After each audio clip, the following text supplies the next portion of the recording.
Hi everyone. They will kill you. இந்த படம் 2026ல தான் வந்தது. 1 1/2 மணி நேரம் படம் தான்.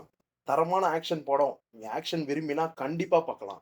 விறுவிறுன்னு 1 1/2 மணி நேரம் போறதே தெரியாது உங்களுக்கு. அந்த அளவுக்கு சூப்பரா போகும். இந்த படம் கான்செப்ட் பார்த்தீங்கன்னா, ஒரு ஹீரோயினி வந்து தங்கச்சிய தேடி போறாங்க ஒரு பில்டிங்க்கு. அந்த பில்டிங்ல என்னலாம் நடக்குது?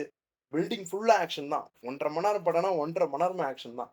ரைடு மாரி, நோபடி மாரி படம்லாம் எப்படி இருக்குமோ, அதே மாரி தான் இந்த படமும் இருக்கும். நீங்க பார்த்தீங்கன்னா, இதுல வர ஷார்ட்ஸ் தான். கேமரா விஷுவல்ஸ்லாம் ஒண்ணு ஒண்ணும் தரமா இருக்கும். ஒண்ணு ஒண்ணும் யூனிக்கா பண்ணியிருப்பாங்க. ஒரு ஒரு ஆங்கிளுமே சரி. அதே மாரி ஆக்ஷனுமே. ஆக்ஷன்ல ஒரு ஒரு ஐடியாலஜி சூப்பரா இருக்கும். ஃபர்ஸ்ட் சீன்லயே ஹீரோயின் வந்து ஒரு ஃபர்ஸ்ட் ஃபைட் சீன்லயே சூப்பரா பண்ணியிருப்பாங்க. ஒரு ஐடியா மேக்கிங்ல ஒரு ஃபைட் பண்ணியிருப்பாங்க. நல்லாருக்கும் பாருங்க. நம்ப சொன்னா நல்லா ஒரு மாரி அந்த கதையே ஒரு மாரி நல்லா இருக்காது. அதே மாரி இன்னொரு சீன்.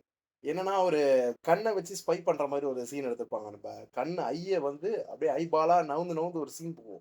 அதெல்லாம் சூப்பரா மேக் பண்ணியிருப்பாங்க. அதுவுமே சரி, ரிச்சுவல் சீனுமே சரி, அதுல ஒரு பன்னி வந்து சாத்தான் ஏறி பன்னி வந்து பேசும். அதெல்லாம் சூப்பரா இருக்கும். பன்னிக்கும் நம்ப ஹீரோயினுக்கும் கதாநாயகிக்கும் ஃபைட் ஒண்ணு வரும். அதெல்லாம் அந்த அளவுக்கு கிராபிக்ஸ் இருக்கும். சூப்பரா இருக்கும். நீங்க கண்டிப்பா பாருங்க. இதுல நியூடிட்டிலாம் வரும். ஆக்ஷன் தான். தரமா இருக்கும். நைட்டு பார்க்கிறதா இருந்தா இன்னும் தரம். கண்டிப்பா பாருங்க.